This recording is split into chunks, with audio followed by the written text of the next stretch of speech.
the best album that came out, Earl Sweatshirt, Live, Laugh, Love. Yep.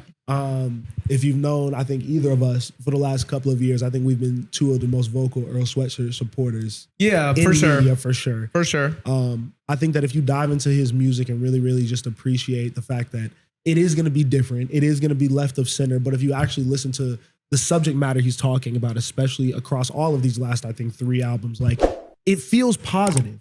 It feels like someone who's approaching life not angry, not trying to tell you something, but just like very observant. And someone who's obviously blessed to have a lot of money and been a lot of places. So I think he does have a bit of wisdom. Obviously, he's older than us. He's 31 now. But this album is my favorite thing that I've heard all year. The easiest thing that I've listened to 12 times. I've heard this thing in full probably. Yeah. Super short listen. I would say, again, like if someone told me they hated this and never want to play it again, totally get you.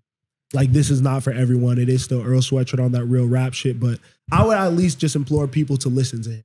And like at least understand what he's talking about, even if you don't love them.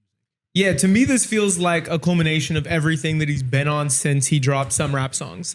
You know what I mean? I do think he's been building this sound specifically in the new era with Sick in 2020. And was that 2020? I feel like so. Sick. Yeah. And then Void DR. Yeah. Void Dire. Yeah. I never know how to say that. It's like a French Void word. Dire, yeah. Void Dire. The Alchemist I Project. correct you. Anyway, I feel like this is everything that he's been working on put together perfectly. Yeah. The best that he's been able to put it together his whole career. Because I think some rap songs, the production was incredible. The off the wall instrumentals, fire. But like I wanted more rapping on that project. Yeah. To be completely honest, this sounds like some of that production to me, but like wrangled in a little bit, and just with some of his, what you said, most positive, most uplifting subject matter, and a really easy listen. Yeah. I feel like he's been inspired by some of his children in the game, specifically Mavi.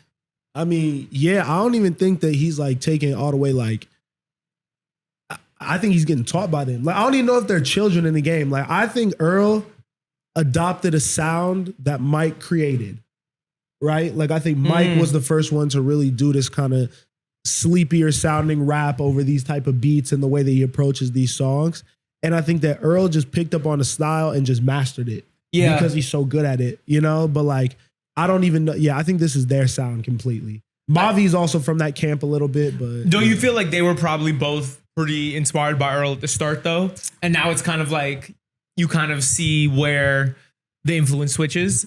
maybe. I don't know. I feel like it was more like Earl just saw them showing love because like everyone was inspired by Earl in our future. So I guess that is probably true. You know what I mean? If you were probably their age coming up, like, and you like rap shit, you probably like the Earl shit. And like, yeah, you're right. What's your favorite song on the project? I like the Static Crisco back to back is probably the most like high energy. Like if I wanted to play something for people and be like, why I like this, that would be that song. I love the closer, Exhausted, right? Yeah. Or Exhaust. That shit is incredible. I really love the intro. What is that? Golden State versus Sac or whatever? I don't know. Do you know who's talking at the end of that track? Nah. I love everything that's being said on that track. Yeah. I think that is such a great tone setter for where we're going with this project. And it's one of those things too that like I'm still not even at the stage where I'm picking out songs all the way yet. Like, I'm running the whole thing. Yeah, like it's so easy to play it front to back. Really, like I don't know, it got me excited to get a little older too. I watched the interview with Popcast. Shout out to them. That was I guess kind of shout out to them. But Earl was mostly the star of that show. And watching him kind of speak on everything and talk about where he's at in life, it was cool to see someone have such a good perspective and still be relatively young. Like he's 31 and like, I don't know, like it got me excited to just move on to the other things in life. Like he made being like a dad and like chilling out and like he has a wife now, like all seem like very cool and exciting. He's very down to earth. Yeah. So shout out Earl, bro. Damn, that got you excited to be old? Yeah. I feel like that's your biggest fear in life is turning 30. I've always said that I'm going to be lit as an old person. I think that I'm just going to be an old nigga that admits I'm old. I think it's funny when niggas don't want to admit they're old.